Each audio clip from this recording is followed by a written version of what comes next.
Sometimes the enemy of your enemy is in fact your friend, and I want us to remember that, progressives especially, who are going to give us hell when we start talking about guys like Joe Walsh and other former Tea Party guys that are coming in on the attack on the president. Joe Walsh has declared war on President Trump, and in the process of doing so, he is so much more effective in telling those people on their side how bad the president is. In effect, I understand that he's saying the same things that we progressives have been saying for a long time.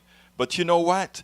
It's so much easier when it is coming out of this guy's mouth. Most of my former colleagues believe, they think Trump's going to lose in November, and they want him to lose in November. And then they think they're done with him and everything can go back to normal. They want Trump gone. They're just afraid to say that he's unfit. The President of the United States ordered private companies to not do business with China. The President of the United States said our Fed chair is as big of an enemy as China. We haven't built 1 foot of a wall. That this president who said, I'm going to eliminate the debt in 8 years, has increased the debt at a faster clip than Obama. But I'm not doing this to save the Republican Party. I'm doing this, George, because I think the country can survive Trump's 4-year tantrum. But you give this guy another 4 years in the White House. Right now, he is, George, literally tweeting us into a recession.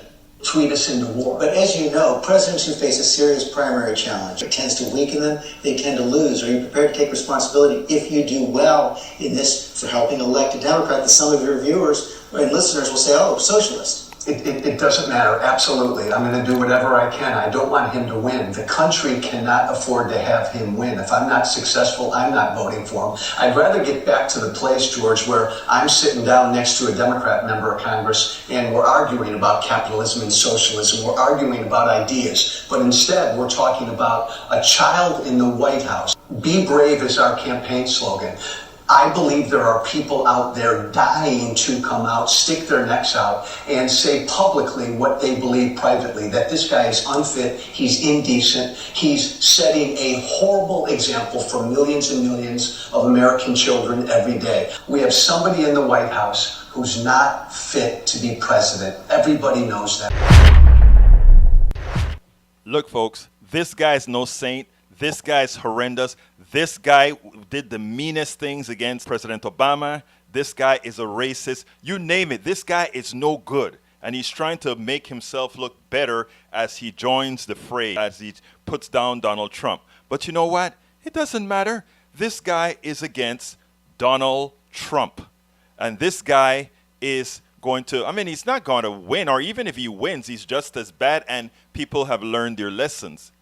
Let's let him do his job. Democrats, let's do what we have to do. Let's just put the blame on the president where it's deserved, and let's tell Americans what electing the Democrats are going to do for them. Yes, it's not going to be a return to status quo. It's going to be a transformational change in the country that finally takes care of those who've been neglected for the last 30 plus